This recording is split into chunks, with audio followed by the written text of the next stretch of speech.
Bonjour et bienvenue dans l'édition du 3 avril de La Chapelle Info. Voici les titres. Avec Panico Plaza, Yaka a clôturé son festival de théâtre. Et l'actualité en bref.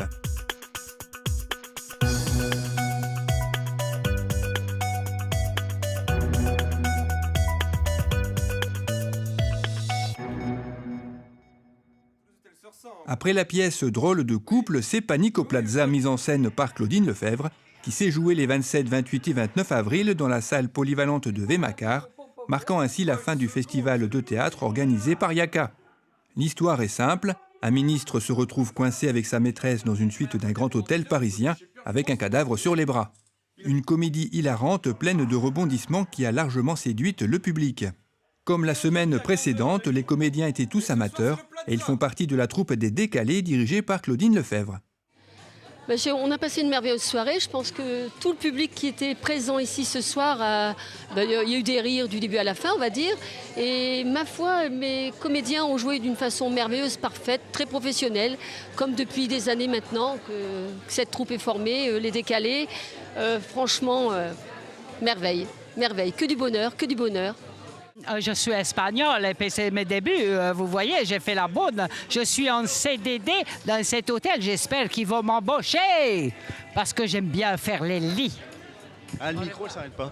Non, mais sinon, pour le point de vue de la pièce, c'est toujours une joie de jouer avec cette troupe que j'ai rejoint maintenant il y a 2 ans. Et ouais, jouer une pièce comme ça, c'était très bien.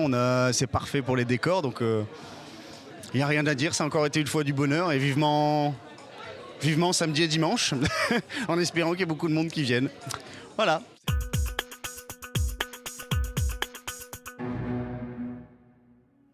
Le club Bruce Lee Shaolin Tao a organisé un cours exceptionnel samedi 28 mars dans la salle verte du complexe sportif. Au programme, une nouvelle méthode de Qigong nourrissant l'intérieur. Elle se comporte de 2 enchaînements de 6 mouvements effectués une fois à droite et une fois à gauche.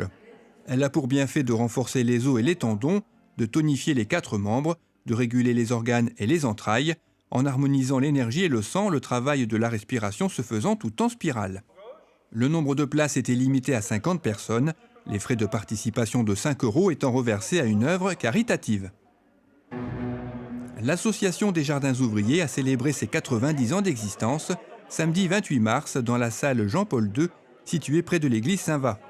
Cet anniversaire avait lieu à quelques jours près, puisque cette association chapelloise est née le 31 mars 1925. Son président Pascal Goudzon, récemment élu, a rappelé l'historique des jardins ouvriers créés à l'origine pour assurer le bien-être des travailleurs. Il y avait en France en 1945 700 000 associations de jardins ouvriers et en 1970, elles n'étaient plus que 140 000 à cause de l'urbanisation croissante et des nouveaux modes de consommation. Bernard Coine a d'ailleurs rappelé l'importance de consommer des produits naturels sans pesticides et souligné le bon esprit partageur qui règne chez les jardiniers. Un hommage tout particulier fut rendu à l'avant-dernier président de l'association, André Durier, aujourd'hui président d'honneur, qui a passé 25 années dans le bureau, dont 10 au poste de président, ainsi qu'à son épouse. Il a donné rendez-vous à l'Assemblée dans 10 ans pour célébrer les 100 ans. Le volley-club chapellois a organisé sa traditionnelle soirée samedi 28 mars dans la salle annexe du complexe sportif. 95 personnes y ont participé, principalement dans les équipes loisirs, le calendrier des rencontres obligeant les seniors féminines à suivre le couvre-feu posé par la présidente du club, Aurélie Cateau.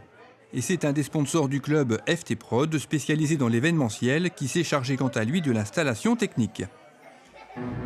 Les journées européennes des métiers d'art se sont déroulées les 27, 28 et 29 mars, et à La Chapelle, Marie Marossix, maître verrier, a ouvert les portes de son atelier au public. Les visiteurs ont pu lui poser toutes les questions sur le travail du verre, mais aussi, comme sur ces images, de voir comment sont découpés et assemblés les différents éléments qui constituent un vitrail. Cette 9e édition avait comme thème Territoire de l'innovation. La matière, les techniques, les démonstrations de savoir-faire, l'innovation, le partage, l'orientation, la transmission sont au cœur de ces journées, au travers d'une programmation diversifiée et innovante.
Cette édition est maintenant terminée. Merci de l'avoir suivie. Rendez-vous le vendredi 10 avril.